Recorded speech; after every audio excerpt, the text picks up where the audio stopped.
So the word of Yahuah came to Solomon, saying concerning the house which you are building, if you walk in my statutes, execute my judgment. The Most High expect us to walk in his statute, execute his judgment, keep all my commandments and walk in them. This is what he commanded of us.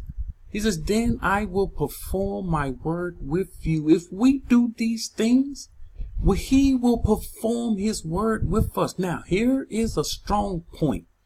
If you don't keep his instruction, keep his direction, keep his Torah, do not expect him to perform his word with you. Our people expect him to perform his word with them when they are doing what they want to do. And we cannot do this. We cannot expect this. Now, we have to find out what it is he wants us to do and what it is he don't want us to do. And we have to make sure we do it. And once again, this is your works. You know, it's because of our works we're going to receive Barak or cursing. He says, which I spoke to your father, do. And I will dwell among the children of Yasharah and will not forsake my people. So if you do these things, I'm going to dwell. Here is the word. I will dwell among the children of Yasharah and will not forsake my people. Now, when we messed up, he was no longer dwelling amongst the children of Yasharah, and he forsake us. We forsake him. He forsake us, and we end up being ruled by Gui, scattered in all the earth. This is what you like. This is what you're happy with.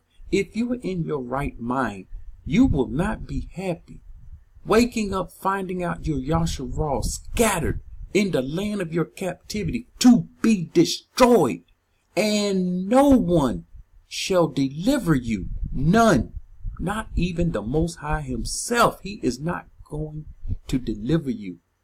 14. So Solomon built the house and finished it. Once again, when the word comes to these people, to the righteous, there is something you must do. You must act on his word. And Solomon built the house and finished it. Don't leave things unfinished. Another word for you. Don't do something. Don't do something and then stop doing it. Finish what you've started. 1 Kings 18:1. And it came to pass after many days, the word of Yahuah came to Eliyahu. So we see the word coming to Eliyahu in the 3rd year, saying, go. Here's the word go. You see, ask your teachers, what does this mean? I can put together a video and show you every time the Most High told people to go and do something and then show them doing it, and it would be a very lengthy video with many scriptures.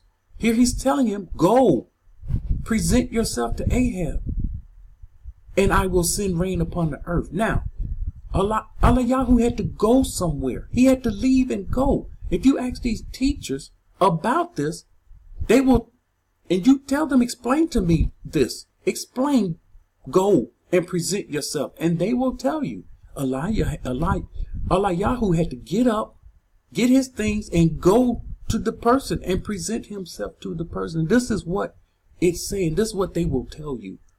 Again, when he tell us to go from the midst of her. He's not telling us to go from one place to another. He's telling us to leave, go spiritually. Isaiah 38:4-5. And the word of Yahuah came to Isaiah, saying, go. Here we go. Here we go again. Go and tell Hezekiah. Let me read this another way so you can understand what the Most High is saying. The word, and this is, of course, I'm changing here what it's saying, and I will tell you why in a minute. And the word of Yahuah came to Isaiah, saying, tell Hezekiah. You see? Tell Hezekiah. When Hezekiah come to you, tell Hezekiah. No. He say, go. Go and tell Hezekiah. Hezekiah not coming to you. You have to go to him. So go and tell. And Isaiah, being a righteous man, he obeyed the words. He obeyed the instructions. He obeyed Torah.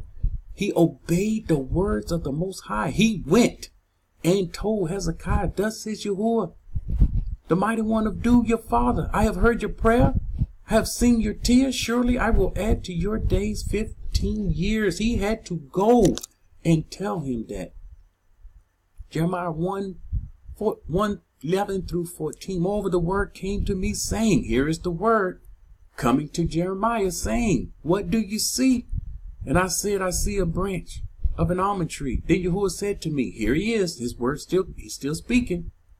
You have seen well, for I am ready to perform my word. The Most High saying, I am ready to perform my word.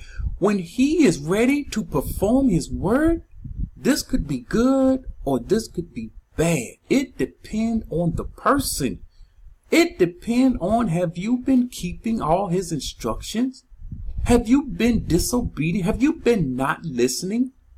And people wonder why bad things happen to them, because they're not listening to the voice of the Most High. And the word of Yahuwah came to me the second time saying, what do you see? And I said, I see a boiling pot, and it is facing away from the north. Then Yahuwah said to me, out of the north calamity shall break forth. See, calamity again.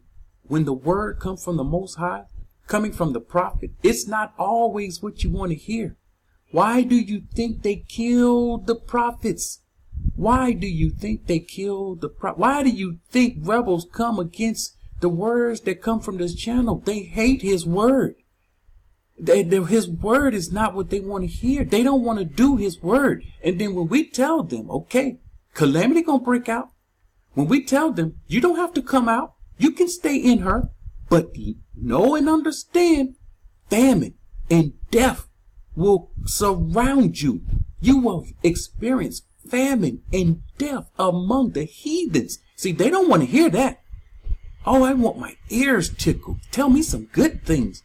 The prophets, here is your word. The prophets had to speak what was spoken to them. They couldn't listen to the people. I'm not going to listen to somebody when they said, oh, do you have a positive message? You don't never bring out a positive message. You should bring out a positive message. I'm bringing out the message the Most High give me. Keep and do his word, and there comes a positive word. When you break his word, there comes negative words. It's that simple. Which side are you on?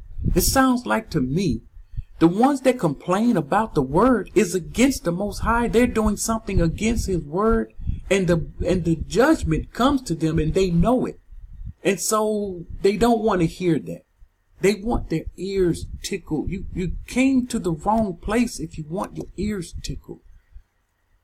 I didn't create a channel to tickle your ears. That's for the Christian churches. That's for whoever. That's a waste of time. I have better things to do than to come here and tickle your ears. Ezekiel 3:16 through 21.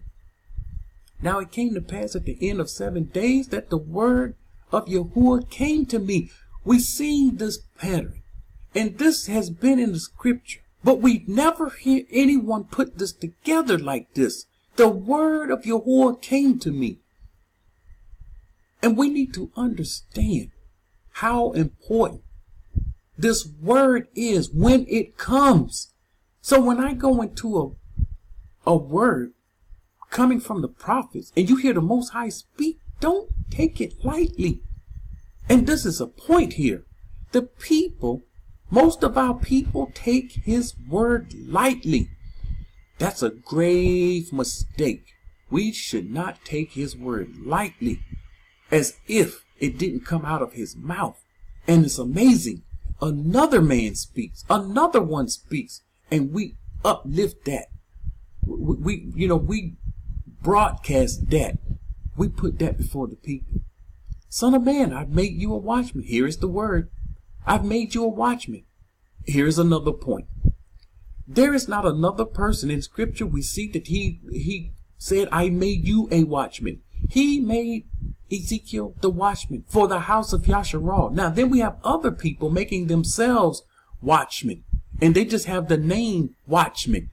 Christians, they got this name, I'm the watchman. And somehow people, I'm the watchman. They're giving themselves the name. Watchman over who? Who are you watching over? See, Ezekiel, the Most High, made him a watchman for the house of Yasharal. If you read the scripture, it promised us. We don't have a watchman today. This is for the righteous. We understand this. And so anybody that calls themselves a watchman, they're just another stumbling block, waiting for you to trip and fall. Therefore, hear the word from my mouth. He's telling him, here's come the word from my mouth, and give them warning for me. And he's teaching Ezekiel here. When I say to the wicked, look, the Most High not speaking to the wicked himself. He's speaking to the prophet, and then the prophet tells the wicked. You notice when Moshe got the word, he took it to Pharaoh and his men. He took it to Pharaoh and the Egyptians. He took that word to them. The Most High speaking to them, but not directly. He using a man. Another point. The Most High used men to speak his word. When I say to the wicked, you shall surely die, and you give him no warning, so he's telling him, I tell you to say to the wicked he's going to die, and you give him no warning. He's trying to help the wicked. Here's some of our rebel people, and the Most High give words to warn them, and they don't heed. He says, Noah speak to warn the wicked from his wicked way, to save his life. That same wicked man shall die in his iniquity, but his blood I require at your hand.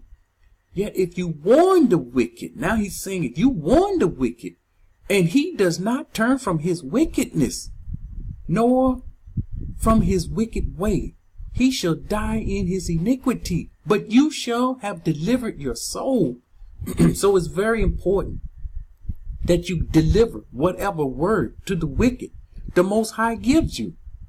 Again, when a righteous man turns from his righteousness, yes, we can turn from our righteousness and commit iniquity. He says, I lay a stumbling block before him, the Most High. When you commit iniquity, know and understand when you're doing wrong, when someone gave you the Most High's word, and this word was legit, and you ignore it, the Most High will put a stumbling block before this one, and he shall die. A lot of times, the person will get the message. If you don't do this, I have to deal with this. This is something I dealt with personally. If you don't do this, you will die. The Most High put me in a situation where I had to tell someone, if you don't do this, you shall die. One simple thing. And this person did not heed the word of the Most High, and they didn't do it, and yes, they died. So heed the words of the Most High, especially if it's life or death. Because you did not give him the warning, he shall die in his iniquity, and his righteousness, which he has done in the past, shall not be remembered.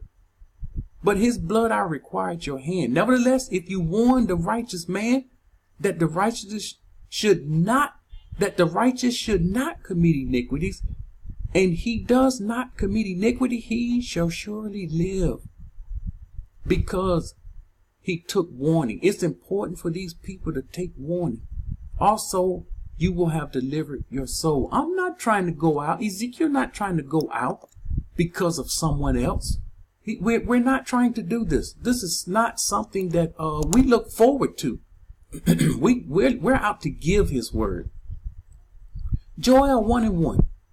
Here's the word that came to Joel. Here is the word coming to Joel. Examples. Who else we have? Jonah. We understand Jonah. The word of Yahuah came to Jonah. Look at this. The son of Amittai saying, arise, go to Nineveh. This was the word. Arise. Get up. Go to Nineveh. Once again, ask your teachers that don't believe we should come out of her. When he says, go from the midst of her, go from Babylon, ask them, what does the Most High mean when he told Jonah to go to Nineveh?